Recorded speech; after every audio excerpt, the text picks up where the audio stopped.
Ganto yung totoong creamy halo-halo. Pag sinabi mong creamy, parang ice cream yung yellow, babe. Ay, yung bago namin go-to favorite halo-halo, which is yung Nathan's halo-halo. Sobrang dami nilang choices, pero ang bestseller nila is the classic halo-halo and the avocado halo-halo. Pero ako, personally, gusto ko yung ube cheese nila. Today, I ordered my usual favorite, which is yung ube cheese, and for my sister naman is yung classic halo-halo. Kasi first time niyang matitikman to. Siyempre, mas maraming nilalagay na halaya sa flavor ng ube cheese compare sa halo-halo. This is it! My favorite part, yung parang kinayod na yelong ice cream. Sobrang creamy. Punong-puno, siksik, liglig, umaapaw, charis. Additional ube toppings sa ube cheese. Ang dami. And for the classic halo-halo, meron toppings na leche flan. Hindi dapat mawawala yan. Tingnan nyo naman yung cheese ng ube cheese ko.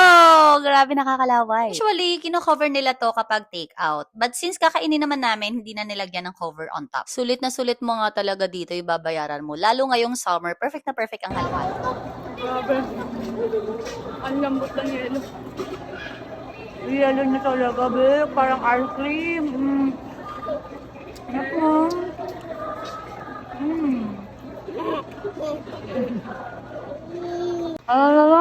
Masarap na yelo. Parang creamy. Yan yung loob ko. Parang ice cream. Sarap. Coming from a legit buyer. Hindi to ba sa vlog-vlog lang na M&M? Paulit-ulit kami dito, masarap talaga. Nakakaapat ka na. Bilang na yan!